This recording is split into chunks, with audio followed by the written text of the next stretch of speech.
bienvenidos a Conexión Mundial este viernes 8 de abril. Muchísima información, como todos los viernes, internacional, y nosotros acá traemos el resumen. Yo soy Elki Méndez y estaré con ustedes en esta hora de programación, acompañada, por supuesto, de mis compañeros y amigos Luis y Felipe. ¿Cómo están, chicos?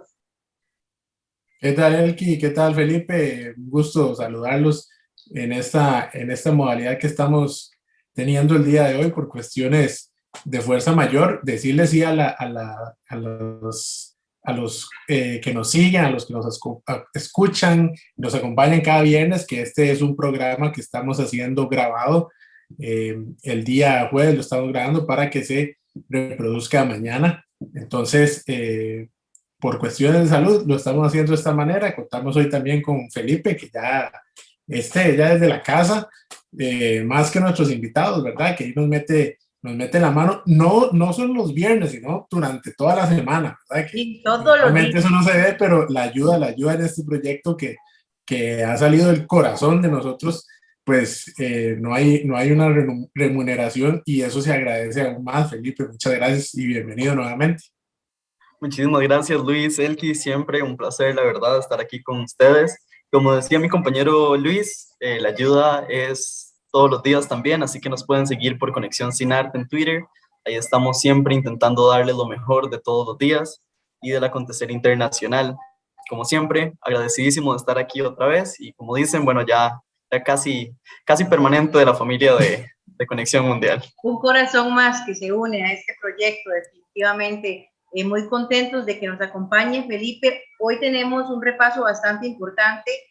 Nos quedamos en América y en Centroamérica, Norteamérica y Sudamérica. Tenemos hoy de todo un poquito.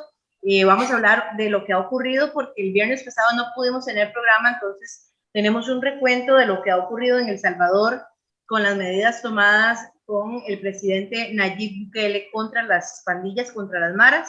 Hablamos una vez más del presidente de Perú, Pedro Castillo, que ahora no son solo los congresistas, sino también algunos ciudadanos peruanos quienes han estado levantándose en contra del mandatario. Y además, este fin de semana, este domingo, habrá un referéndum revocatorio para ver si el presidente de México, Andrés Manuel López Obrador, se queda o se va del gobierno.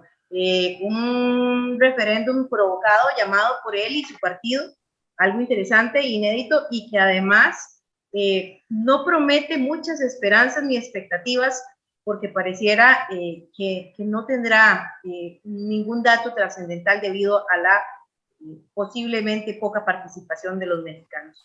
De esto hablaremos hoy. Lo que sí va a tener es una inversión grande económicamente, sí, ¿verdad? Eso sí lo va a tener, pero creo que mucha participación como otros referéndums anteriores no va a tener, pero eso lo dejaremos después al final con una invitada muy especial que también ya es muy cercana a nosotros. Así es, y bueno, pues entonces empezamos. ¿Qué les parece si escuchamos y vemos lo más reciente que dijo el presidente Nayib Bukele esta semana?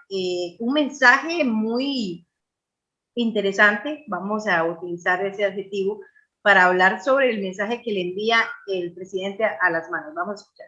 Voy a aprovechar la oportunidad para enviarle un mensaje a los criminales, no a los que están adentro, porque eso les quitamos la televisión, desde el 2019, claro, sino a los que están afuera. Por ahí andan rumores que quieren empezarse a vengar de la gente honrada, al azar. Hagan eso y no va a haber un tiempo de comida en las cárceles. Uno. A ver cuánto tiempo duran sus homeboys allá adentro. Les juro por Dios que no comen un arroz. Y vamos a ver cuánto tiempo duran. Y no me importa lo que digan los organismos internacionales, que vengan a proteger a nuestra gente. Que vengan a llevarse a sus pandilleros. Si tanto los quieren, se los entregamos todos al 2x1. Ustedes desatan una ola de criminalidad y nosotros quitamos la comida en las cárceles. Y recuerden que en las cárceles no solo están los 17,000 pandilleros que ya estaban, sino que están también los 6,000 que hemos arrestado en estos 9 días. Y también van a estar ustedes cuando los arrestemos y los llevemos ahí, y ahí no van a tener comida tampoco. Así que mejor esténse tranquilos y déjense arrestar. Por lo menos allá adentro van a vivir y van a tener comida. 2 tiempos, claro. Y sin pollo. Es un mensaje, Sin es un pollo, mensaje, digo. sí, es un mensaje que a algunos les preocupa, pero ciertamente que se ve reflejado en la aceptación de Nayib Bukele.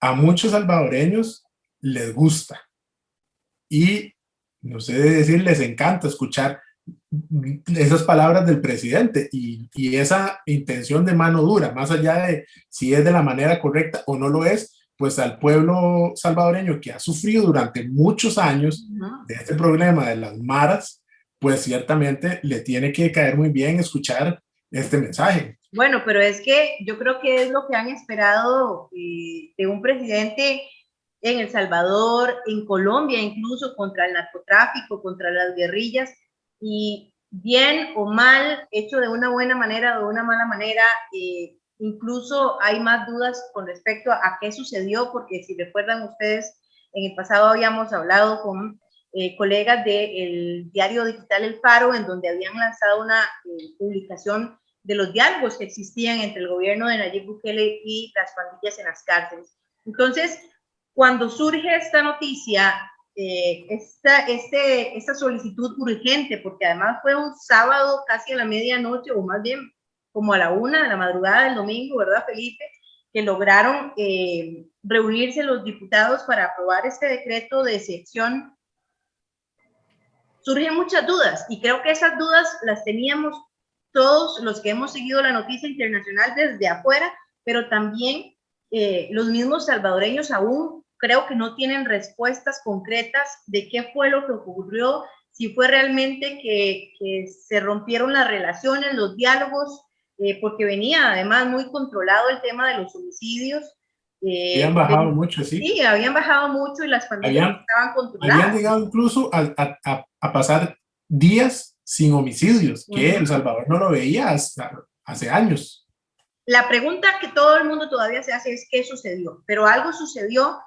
Ahora el presidente Nayib Bukele ha dicho que en este periodo desde el estado de excepción se han detenido más de 6,000 pandilleros, más los 17,000 que ya habían, dice él, en las cárceles. Para agregar un poco, me parece de hecho curiosa la comparación que hace aquí la compañera Elki y el comentario de Luis, porque efectivamente es Nayib Bukele en una encuesta de Steve Gallup el presidente con mayor aceptación entre 11 que hicieron de toda América Latina, siendo Nayib Bukele con un 84%, el presidente mexicano Andrés Manuel López Obrador con un 72% e Iván Duque de Colombia con un 14% de aceptación. Entonces ahí lo podemos ver. Como mencionaba también mi compañera, no tuvimos programa el viernes pasado, entonces para traer un poco de contexto a los radioescuchas, ya son 11 días de estado de excepción, un estado de excepción que decretó la suspensión de la libertad de asociación, la suspensión de dar una razón de detención y tener un defensor, extiende la detención por más de 72 horas y muy importante con lo que pasó hace 2 días, la inviolabilidad de la correspondencia. ¿A qué me refiero con esto? Que hace 2 días en otra sesión de la Asamblea Legislativa se pasó una ley o una reforma bastante polémica, específicamente por su artículo número 2, que pena que los medios de comunicación reproduzcan y transmitan mensajes de grupos delincuenciales que generen pánico o zozobra en la población. A grandes rasgos eso sería, pero una reforma que la Asociación de Periodistas del Salvador, la APES, califica como mordaza y con la clara intención de censurarlos. Eso y más los grafitis también que se prohíben si son alusivos a las pandillas. En realidad es un movimiento muy radical, muy fuerte. Los mensajes de Nayib Bukele son muy fuertes y como lo decía Luis al inicio, ¿verdad? Es interesante cómo esto de alguna forma le favorece al presidente en su imagen, por lo menos para los salvadoreños, porque está tratando, o parece que está tratando de llevar una solución social que ha marcado la vida de todos los salvadoreños. De alguna forma, las maras han tenido que haber impactado la vida de todos los salvadoreños. vinculados con familiares, con afectados, o socialmente el temor de saber que estamos rodeados de inseguridad. Todas esas cosas siempre impactan. Entonces, de hecho, ahora se veía incluso en las redes sociales hasta como un tipo de mofa en donde todas las imágenes de Nayib Bukele salen como disfrazado de Batman. Es El Salvador que viene a erradicar la inseguridad, un problema social que definitivamente no sé si logre alcanzar la erradicación completa. Sería muy complicado porque incluso ni siquiera tiene en dónde albergar a tantas personas. Nayib Bukele ha hablado de crear un nuevo centro penitenciario, incluso también que alojaría cerca de 2.000, si no me equivoco, si no recuerdo mal el dato, nuevos privados de libertad. Entonces son medidas que se están tomando. Es una medida que además no es nueva, no es de este gobierno, ya es una medida que se le ha ido dando fuerza en las otras administraciones también, de mano dura, contra las pandillas, pero que no se ha logrado mucho. Recordemos que en El Salvador hay zonas incluso en las que hay que negociar para ingresar con las pandillas, ruralmente hablando, ya sea una persona que va a hacer un trabajo de un servicio público, una visita de salud, una visita de seguridad, se requiere de la autorización para el acceso. O sea que hay zonas completamente controladas por lo que se llama allá popularmente las clicas, que son pequeños grupos de pandilleros ya ubicados en algunos lugares. Sí, en El Salvador, además de eso, hay que recordar que también hay muchos locales que tienen que pagar a las maras Una renta. ya sea, sí, un impuesto, ya sea por su protección o simple hecho, tal vez ni siquiera de la protección, sino el simple hecho de poder trabajar y operar en ese barrio específicamente, lo cual pues sí, es obviamente contraproducente para cualquier tipo de inversión que se quiera hacer de alguna empresa extranjera o algo así. Eso va a matar a cualquier tipo local. Quería agregar, además de los que dicen ustedes, lo que es la ley Mordaza, porque a mí me parece que sí es una ley Mordaza, puesto que, por ejemplo, entró esta polémica que decía, bueno, hace unos sábados, que creo que también desencadena todo esto, tuvieron el día con 80 muertes, ¿verdad? De 80 homicidios, y la prensa reporta todo eso. Entonces, si no tenemos a la prensa reportando estas cosas, ¿cómo nos damos cuenta que están sucediendo? Para diferentes fines. Y además del que mencionaba él, que con los grafitis y las imágenes, ¿verdad? El tercer punto que toca o el que habla Nayib Bukele para que apruebe la asamblea, no es tan polémico, pero para mencionarlo, es el tema de usar la plata y las armas y los recursos de las maras a favor de la policía, digamos, o del gobierno para contraatacar.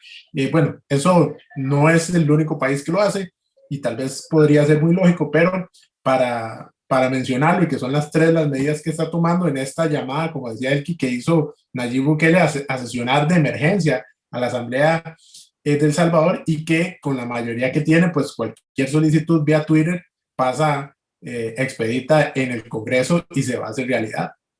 Para concluir con este tema, hay algo muy importante que se ha discutido en la Asamblea, que lo hemos visto incluso, Felipe, durante estos reporteos de estas 2 semanas de estado de excepción, que no se ha aprobado y que no ha tomado la agileza que tiene los otros decretos que ha propuesto el presidente Nayib Bukele, porque además es un tema un poco más delicado, y es que algunos congresistas del oficialismo están apoyando que se apruebe la pena de muerte. Un detalle que se ha defendido por algunos en el plenario, pero que no ha sido todavía, no ha tenido el visto bueno de su mayoría, o por lo menos incluso de la mayoría del oficialismo.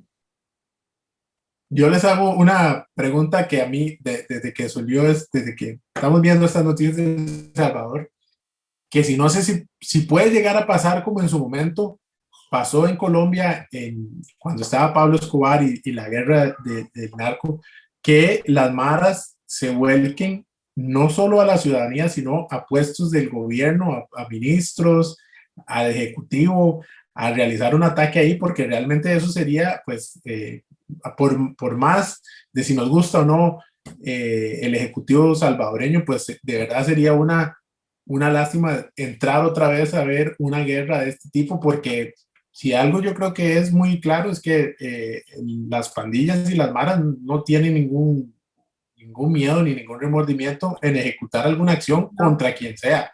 Y la manera en que está hablándoles Bukele, pues es bastante fuerte. Y no sé si esto puede desencadenar una guerra, porque lo que él dice es, sigan matando inocentes que se van a quedar sin comida. Pero bueno, con solo una vida perdida será lamentable de cualquier inocente salvadoreño, pero si esto trasciende a una guerra a mayor escala, creo que sería un asunto muy, muy, muy grave y no sé si ustedes lo pueden ver así, que pueda llegar a suceder.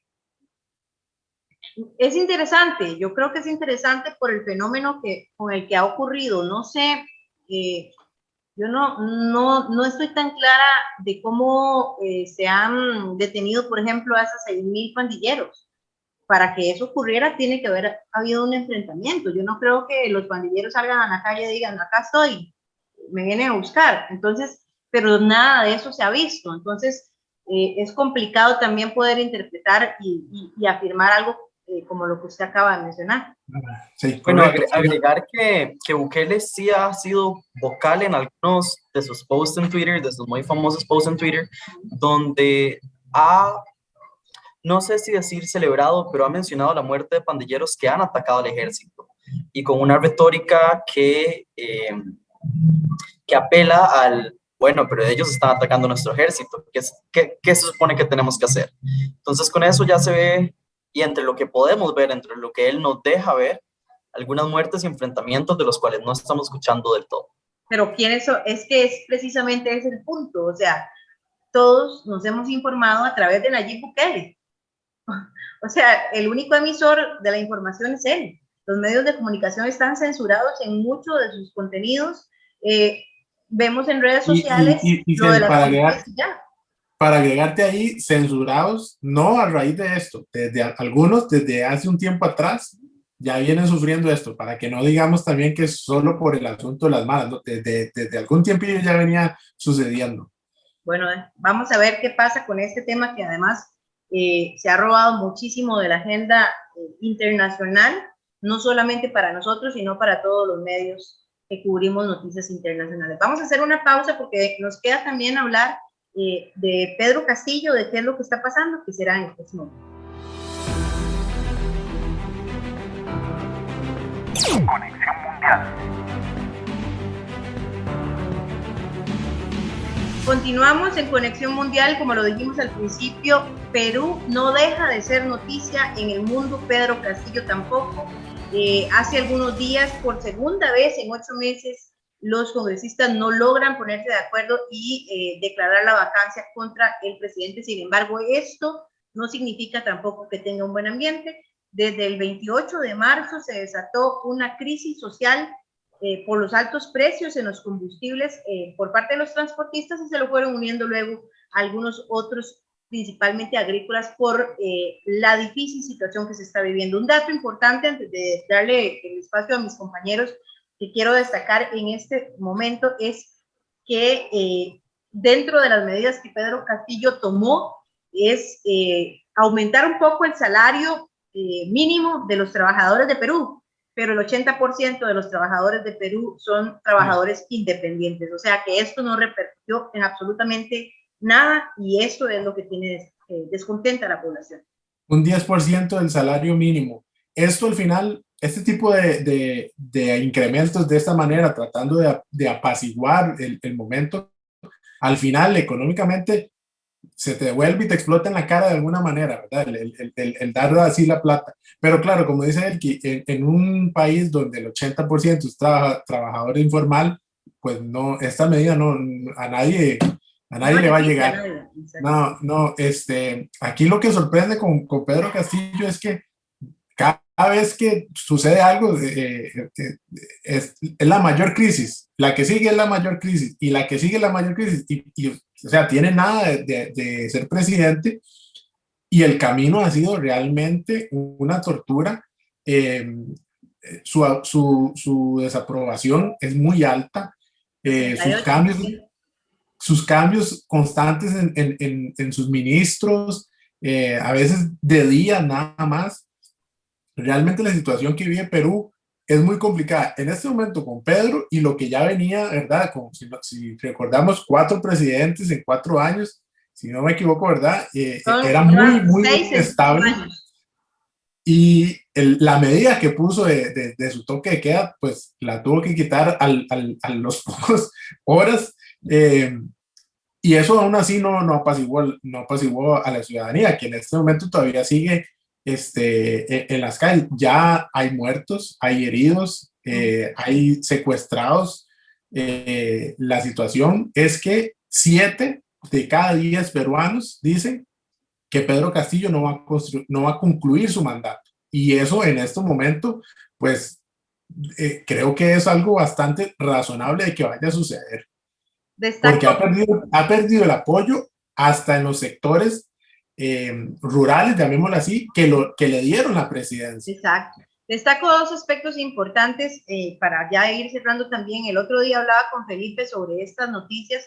Me decía, bueno, es que no le han dado chance de gobernar. Bueno, es que él no se lo ha permitido porque ha cometido muchos errores y tiene muchos problemas, y es curioso porque es un presidente que no sale de la cúpula política, es un presidente del pueblo, que lo elige el pueblo y que no, se supone, no tiene ninguna trayectoria ni escándalo que pueda ser vinculado, pero no ha sido así en todo este proceso. Entonces eso resulta interesante. Y lo segundo que iba a decir es que me resultó muy interesante que fuera Pedro Castillo quien, sin tomar consideración de ninguna forma, declarara el estado de excepción por las protestas, cuando él sale del origen de muchas protestas de estudiantes y él sabe la razón del descontento social. Sí, ciertamente no lo ha sabido manejar. No ha sabido manejar la mayoría de cosas que han pasado en el Perú, lamentablemente. Pero bueno, a esto es otro que le vamos a seguir la huella de lo que está sucediendo. De momento, ya tenemos lista nuestra invitada para hablar de nuestro tercer tema. Y así que vamos a hacer una pausa comercial y venimos con ella para hablar del referendo revocatorio que realiza y propone Andrés Manuel López Obrador en México. Ya volvemos. Conexión Mundial. Bien, regresamos y continuamos en Conexión Mundial hoy con un análisis bastante importante acá en la región de América, y precisamente ahorita vamos a hablar de algo muy importante que ocurrirá este domingo en México, y para eso tenemos una invitada que, antes de empezar con el tema, quisiéramos saludar. Ana, ya amiga, ¿verdad?, de Conexión Mundial, no es la primera vez que nos acompaña. Bienvenida esta noche y con información muy fresca y muy importante para México. Gracias por acompañarnos. Gracias a ustedes por la invitación, pues es un placer estar conectado con ustedes. Y sí, ya no hay plazo que no se cumpla y fecha que no llegue, y este fin de semana tenemos algo importantísimo, inédito aquí en México, que ha ocupado la agenda política nacional, pues prácticamente desde el inicio de la presidencia del actual mandatario, Andrés Manuel López Obrador, y me parece que a partir de lo que sucede este domingo se marcará muchísimo más clara la dinámica de lo que será el resto de la presidencia aquí en México. Precisamente como usted dice, Ana, inédito, es algo que nunca ha ocurrido, que surge de la izquierda de la política mexicana, y hablamos de que este domingo habrá un referéndum para decidir. Los mexicanos podrán decidir si el presidente Andrés Manuel López Obrador sigue dentro de su mandato por lo que le resta hasta el 2024 o se suspende. Algo que nunca ha ocurrido, que ellos mismos son los que han promovido y que ha tenido muchas especulaciones, ¿verdad, Ana? La oposición ha tenido sus argumentos, incluso también se ha hablado de un presupuesto y hasta se valoró la posibilidad de cancelar este referéndum. Tal vez si nos pone un poco en contexto primero de todo lo que ha estado generándose durante estas semanas y de lo que se espera para este domingo. Sí, en efecto, la controversia parte que lo que se establece para que se convoque a una revocación de mandato, que como ya mencionábamos es algo inédito en México, y México se une así a estos países que también tienen esta figura o figuras similares a lo que se puede considerar sacar antes de que concluya el mandato de un presidente de la silla presidencial. Pues bueno, las controversias son que lo que se establece es que tiene que ser algo convocado por la ciudadanía, y como ya lo mencionabas, en este caso no es una consulta, una revocación aprobación convocada por la ciudadanía. Y de ahí inicia ya, yo te podría decir que desde que se planteó, pues la primera discordancia, molestia entre la sociedad de decir, bueno, es algo que ni siquiera estamos convocando nosotros. Y si tomamos en cuenta que en este momento la aprobación del presidente Andrés Manuel López Obrador no ha bajado, está llegando incluso al 57%, unos incluso la posicionan en 61%, pues me parece que en ese sentido no hay ni siquiera por qué pretender que se salga del poder el presidente antes de concluir su mandato. Entonces, partiendo de ese punto, me parece que es el gran inicio de esta controversia. Ana, o se tiene que llegar a cierto porcentaje para que la revocatoria realmente llegue a suceder, ¿no? Llegue a que sea vinculante. ¿Cuál sería esa participación? Es correcto, Felipe, y también ello va de la mano con lo que estábamos mencionando hace un momento, porque aquí básicamente en México la pregunta es votar o no votar. Ahora sí que salir a votar o no, y sobre todo en este planteamiento que se hace en las democracias de que si uno no participa, que si uno no vota, no tiene entonces el derecho más adelante de quejarse o de decir que no le gusta el gobierno o no le gustan los líderes que han sido electos popularmente. El porcentaje que se necesita para que sea vinculatorio es 40%, algo así como 37 millones de mexicanos, lo cual muchos analistas han mencionado pues no va a suceder, ni siquiera se plantea que pueda ser ello algo realista. Si partimos también de que parte del inicio de la convocatoria pues integró una primera etapa que era reunir firmas para que se pudiera presentar ante el INE, nuestro instituto electoral, esta solicitud de revocación de mandato. Bueno, se juntaron las 10 millones de firmas, sin embargo, el mismo presidente del INE, el presidente consejero, decía que habían muchísimas irregularidades a un inicio sobre esta cantidad de firmas. Entonces, tiene que ser 40% para que sea vinculatorio, Felipe, y en ese sentido, pues mucha gente dice que eso no se va a alcanzar ni siquiera, ¿no? Sin embargo, el propio presidente ya ha mencionado, él con toda la confianza de que no va ni siquiera a perder la revocación, pues él ya tiene agenda incluso para el 11 de abril. Lo que les quiero decir es que él ya tiene la confianza absoluta de que no hay manera de que él pierda esta revocación, y él ha mencionado que incluso aunque no se llegue al 40% que es requerido por la ley para que sea vinculante, él pide que incluso así, si gana el hecho de que él se vaya por pérdida de confianza del gobierno, pues pide que sí se respete esa decisión ciudadana, lo cual implicaría otra violación a esta ley que ha venido sumando a una línea continua de violaciones a la ley, a la Constitución, de lo que establece las bases específicas de lo que es una revocación de mandato, incluso desde su puesta en marcha. Ana, me gustaría consultarte, ya habíamos hablado de este tema hace unas semanas, pero ¿cómo reciben los mexicanos, los ciudadanos, el tema de la inversión que esto requiere? Bueno, pues sí, es una de las principales molestias ahí mencionarte, porque nos encontramos, bueno, como todo el mundo, pero hundidos en una pandemia de la cual poco a poco, no porque se haya dejado de hablar en la agenda nacional, no ha dejado de existir, siguen habiendo muertes por COVID aquí en México. Estamos en un momento además en donde hay muchísimas falencias, hay situaciones que tienen que ver con molestia por parte de la ciudadanía, con el aumento de la presencia militar, no nada más en las calles, sino también en obras, en acciones que tienen que ver o tenían que ver antes del gobierno del presidente Andrés Manuel López Obrador, primordialmente con figuras civiles que no tenían nada que ver con el ejército. Entonces, estamos hablando de una molestia generalizada. Hace apenas una semana se inaugura el aeropuerto Felipe Ángeles, este famoso aeropuerto que es una de las obras insignia del presidente, donde también se destinaron muchísimos más recursos de los esperados.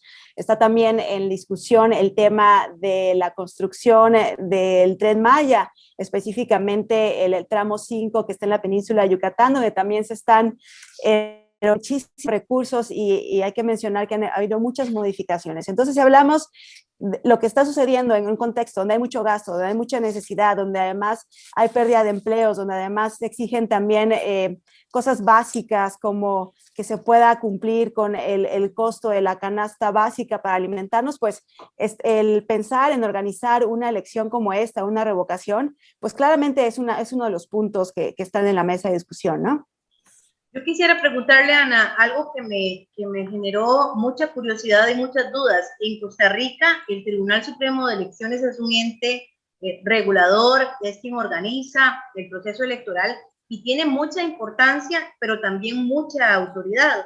Me llamó mucho la atención la, podríamos decir, guerra que se ha desatado entre el gobierno de Andrés Manuel López Obrador y el INE, en donde incluso él ha manifestado la posibilidad de que esta entidad desaparezca. ¿Cómo funciona en México el sistema electoral? ¿Qué tanta autoridad y potestad tiene el INE en los procesos como para que un presidente pueda decir esto, en donde en Costa Rica creo que eso sería algo bastante difícil o imposible, por lo menos dentro de lo que significa la democracia?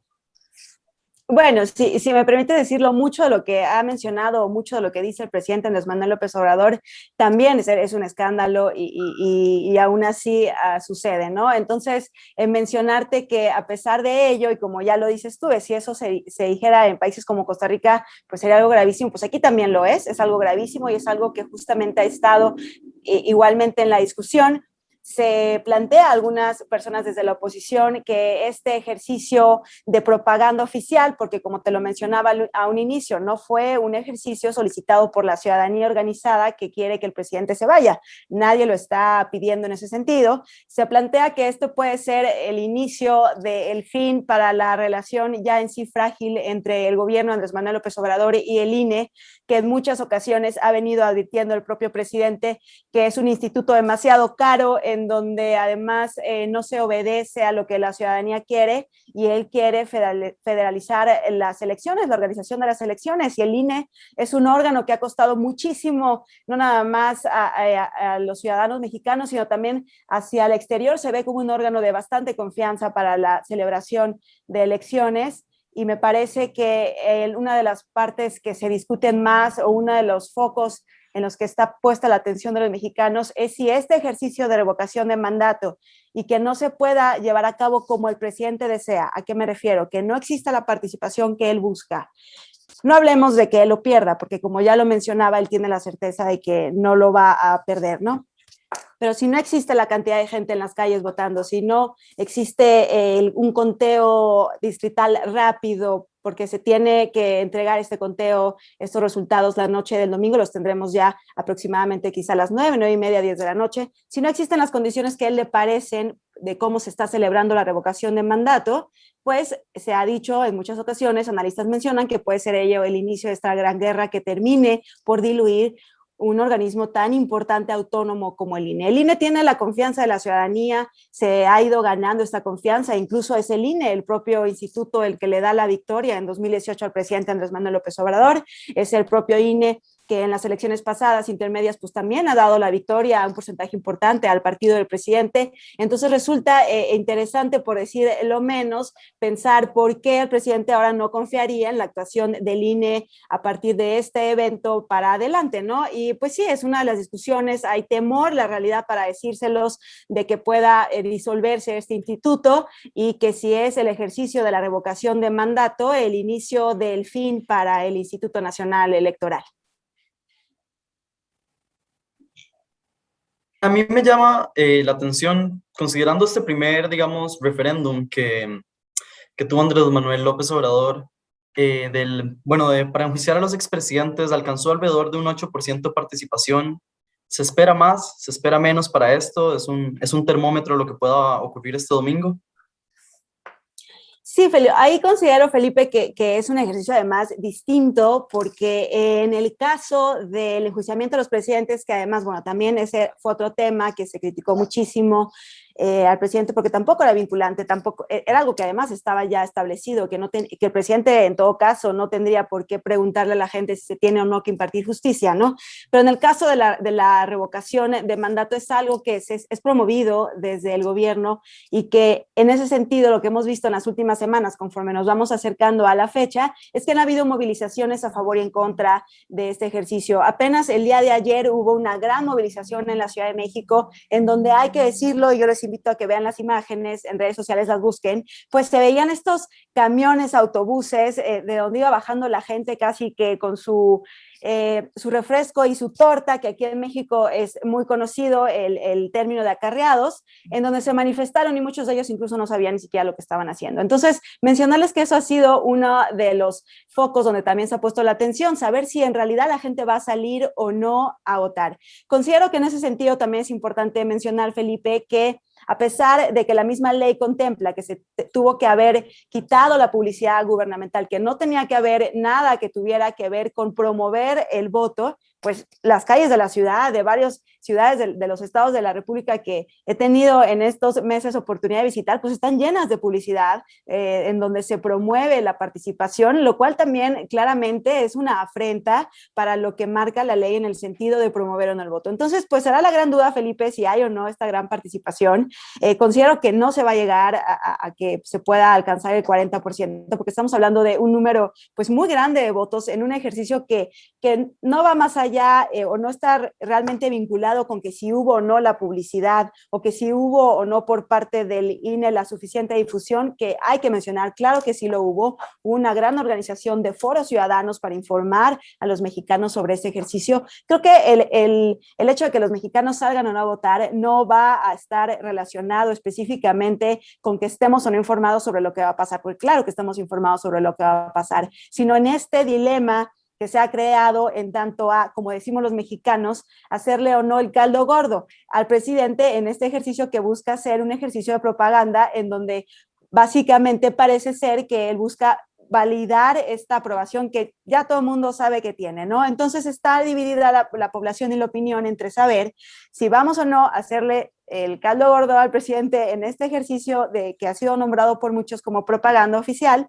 o si en el libre ejercicio de nuestros derechos y de la democracia ganada aquí en México vamos a ejercer el voto, porque también considero que votar sí, no o no votar es otro tipo de participación ciudadana. Entonces, es un día muy importante aquí para México, lo será el 10 de abril, y ver cómo se realiza, cómo se desarrolla la jornada, también ver si hay impugnaciones posteriores, porque no nada más termina ese día la votación, también tendremos que ver qué sucede con el conteo de votos, como les mencionaba hace un momento, si existe o no alguna impugnación, si existe o no alguna queja sobre la instalación a tiempo de las mesas, en donde se va a poder estar emitiendo el voto para esta revocación de mandato. Entonces, eso de la revocación de mandato no termina el 10 de abril, ¿no? Si esto por alguna razón algo saliera mal o no llenara las expectativas tal vez del Ejecutivo, ¿sería un golpe o algo que la oposición usaría contra Andrés Manuel, o simplemente pasaría a la historia? Yo considero que incluso así como el propio presidente sabe que él no podría perder esta revocación de mandato, y tan lo sabe, como les decía, él ya incluso en sus conferencias de la mañana ha mencionado, nos vemos aquí el 11 de abril, tienes esa certeza, aunque claramente si él pierde no sería al día siguiente cuando se va, pero tiene la certeza de seguir promoviendo iniciativas y leyes.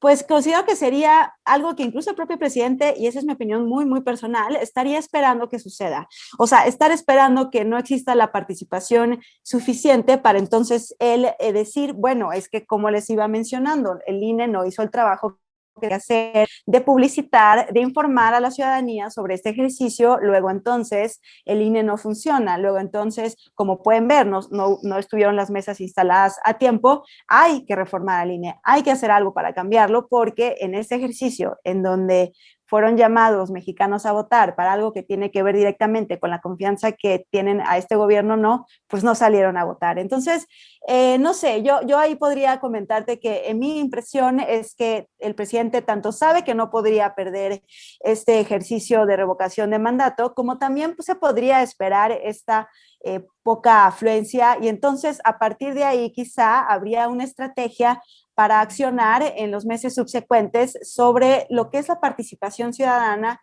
en este tipo de ejercicios, y también un termómetro, desde luego, para ver qué tanto los mexicanos en un sentido, vamos a participar de este tipo de consultas que muchos consideran que son institucional, en contra de la Constitución y que violan lo que se ha establecido desde cómo deben de impulsarse. O sea, se tiene que impulsar desde una solicitud ciudadana, no desde las autoridades en el gobierno. Entonces ahí también existe la discusión y vamos a ver qué tanto los mexicanos quieren participar en una forma de decir, bueno, a pesar de que esto viola la Constitución en muchos aspectos y viola la normativa bajo la cual se establece la convocatoria a una revocación de mandato, participaremos para ejercer nuestro voto y nuestro derecho al voto para darle a notar al presidente nuestra molestia y qué tanto dicen, no nos importa participar en un proceso que consideramos de inicio amañado. Entonces, también ahí radica, me parece, la importancia de este ejercicio como termómetro para ver qué tanto la ciudadanía ya está incluso involucrada activamente, tan activamente como ir a votar y dedicarle unas horas de su domingo a este ejercicio, o qué tanto simplemente no quiere saber de este tema, ¿no? Y qué tanto está cansado incluso de la propia discusión que se ha venido dando sobre la revocación o no de mandato del presidente Andrés Manuel. Ana, resulta muy interesante porque este pareciera ser un ejercicio de transparencia, o así al menos lo quiere hacer ver el partido Morena y el presidente Andrés Manuel López Obrador. Sin embargo, genera muchísimas dudas, muchas inquietudes. De previo, estoy segura que durante el día también habrá muchas dudas, incertidumbres, pero también hay una gran interrogante sobre el futuro después de este proceso. Incluso ha habido mucha especulación en cuanto a los planes reales de Andrés Manuel López Obrador, si quiere posicionar de una mejor forma a su partido para las elecciones del 2024, pero también surge la duda, después de este ejercicio, bajo la administración de AMLO, ¿qué viene? ¿Es un ejercicio que se tiene que seguir haciendo, que ya es ley, que todas las administraciones deben de hacerlo, o simplemente es una ocurrencia de este gobierno? Sí, bueno, se estableció ya desde 2018 cuando el presidente, como te mencioné, fue una de las promesas de su campaña, ¿no? Que hubiera esta revocación, él lo mencionaba muchísimo durante la campaña, que iba a haber esta revocación para que ningún presidente se quedara en el gobierno ni concluyera si es que la ciudadanía había perdido la confianza en él. Y esa palabra confianza creo que es muy importante y algo que retomaré ahorita en unos minutos más adelante. Pero mencionar que él había dicho que se iba a hacer esta revocación ya por siempre 2 veces durante el mandato de un presidente. Aquí son 6 años lo que dura el mandato. Ahora se hace a la mitad del mandato para saber si los mexicanos consideran o no. Digo la palabra confianza porque la respuesta, porque también hubo mucho tema con la pregunta y cómo era, si era confusa o no, la respuesta incluye que si quieren o no que se quede el presidente por pérdida de la confianza. Y hago un énfasis en ello porque el presidente Andrés Manuel López Obrador es parte del discurso que maneja. Él maneja un discurso que tiene que ver muchísimo con la confianza en su persona para gobernar el país, que está vinculada meramente a una sola entidad, una sola persona, que es él, ni siquiera es como hacia el gobierno. Entonces considero que ahí es importante destacar cómo la figura del presidente Andrés Manuel López Obrador, pues básicamente representa a todo el Estado, es decir, confío en el presidente, confío en todo lo que está sucediendo en torno a la administración de su gobierno, al desempeño de su gobierno, confío en lo que está sucediendo en el tema, los temas controvertidos como lo que les mencionaba del aeropuerto, o lo del tren, o la militarización.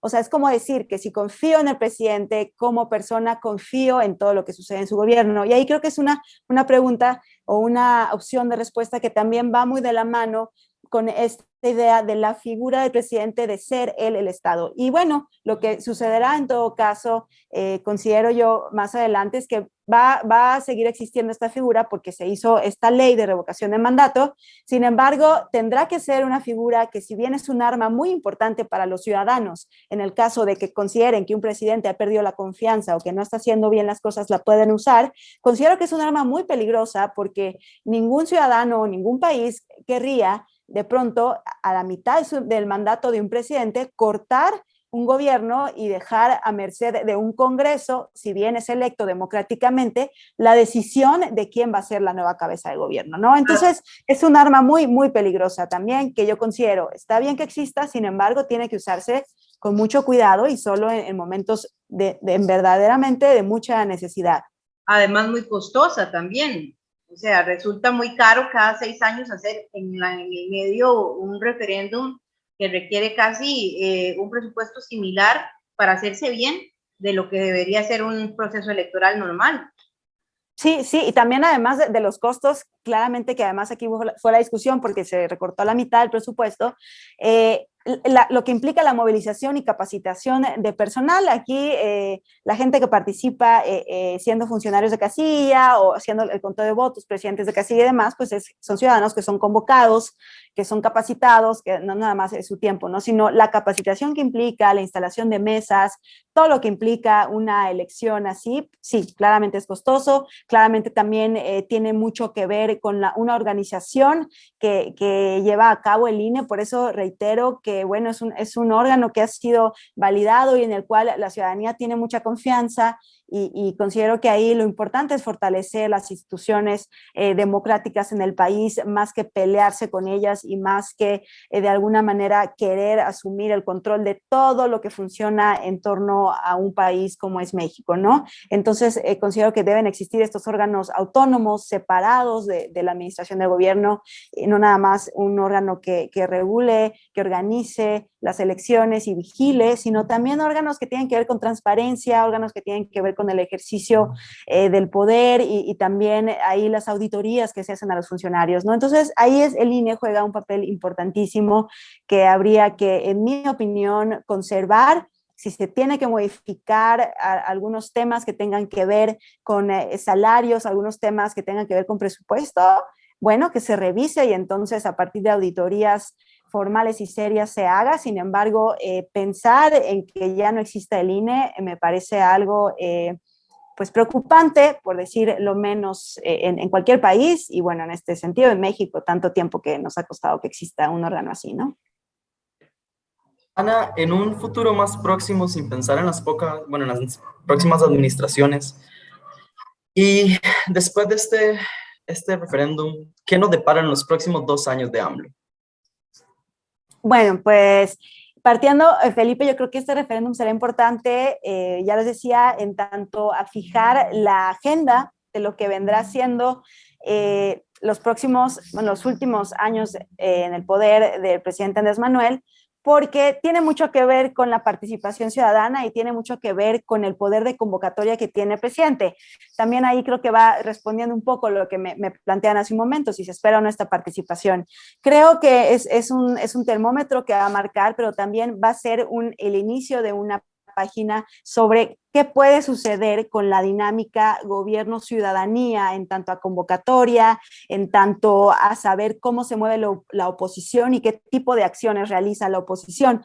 Así como les mencioné en su momento que esta semana hubo una movilización a favor del ejercicio de la revocación de mandato y de la participación, también hace unos días hubo una movilización en contra de ella. Entonces, durante el gobierno del presidente han habido en realidad muy pocas marchas, movilizaciones que se manifiesten en contra de lo que hace el presidente. Han sido claramente el movimiento feminista uno de los más visibles movilizaciones y una de las más visibles expresiones de molestia y descontento en las calles, que tiene que ver no nada más con el gobierno, sino con todo el sistema y la estructura, la composición social, ¿no? Pero considero que por eso es tan importante el ejercicio de la revocación de mandato en tanto a ver cómo se organiza entonces ahora la oposición y saber si la oposición a partir de esta situación que puede verse incluso como una oportunidad de demostrar el descontento con el gobierno del presidente AMLO, a partir de lo que sucede este domingo, puede o no accionar diferentes tipos de movilizaciones y expresiones más activas de esa molestia,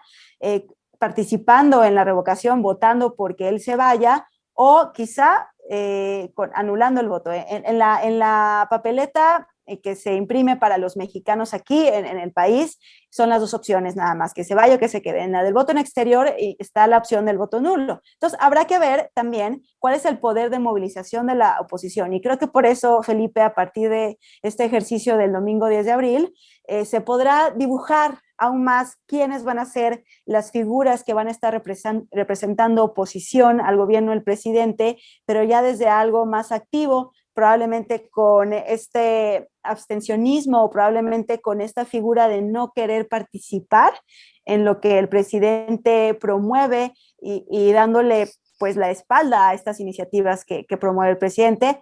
Y también, claramente, habremos que ver cuál es la reacción del presidente. Será muy interesante ver la conferencia mañanera del presidente del 11 de abril, a ver cómo él califica o qué es lo que sentencia a propósito de lo que habrá sido la participación ciudadana y el resultado que, como menciono, bueno, ya podemos anticipar que no hay manera que lo pierda, ¿no? Ana, brevemente, porque ya tenemos que irnos, ya nos vence el tiempo, algunos datos puntuales. ¿Cuál es la jornada de votación del referéndum normal, de 6 a 6? ¿Cómo funciona? Y ¿cuánto tiempo después creen ustedes que estén los datos de este resultado? Sí, pues se abrirán las casillas, estará de 8 a 6, estarán abiertas las casillas. Se imprimieron 94.5 millones de boletas y también me parece que ahí es importante mencionar que, claro, como ya lo decían ustedes hace un momento, ¿no? La movilización, la organización de esta jornada, pues ha sido en realidad titánica para el INE organizar esta jornada prácticamente muy poquito tiempo después de haber organizado otra elección a gran escala. Se tiene contemplado que para finales de la noche, porque así sucede, ya existan los resultados, existe además una serie de pasos a seguir, pero son cómputos distritales.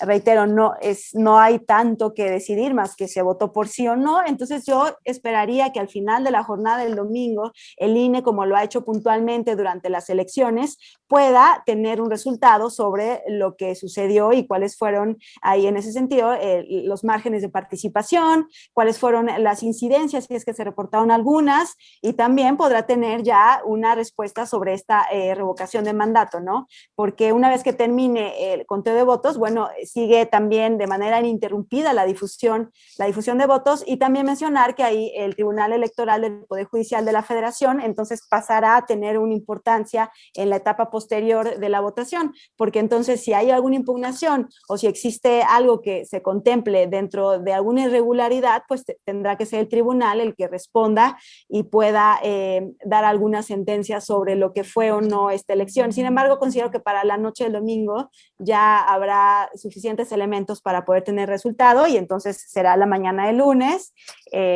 Muy interesante ver lo que sucede en México con esta conferencia del presidente, qué es lo que dice el presidente, qué es lo que dicen los medios sobre la jornada, y pues seguir la pista de lo que viene para los últimos años de gobierno del presidente Andrés Manuel López Obrador. Perfecto, Ana Islas, periodista mexicana, muchísimas gracias por acompañarnos una vez más acá en Conexión Mundial. Espero que no sea la última, y pronto también analizando un poco el resultado de este proceso. Gracias a ustedes, que tengan una linda tarde-noche. Bueno, compañeros, ha llegado el momento también para nosotros de despedirnos y agradecerles a todos aquellos que nos acompañan a través de Radio Nacional de Costa Rica y en nuestras redes sociales y en el Facebook de Radio Nacional también. Felipe, Luis. Felipe, adelante.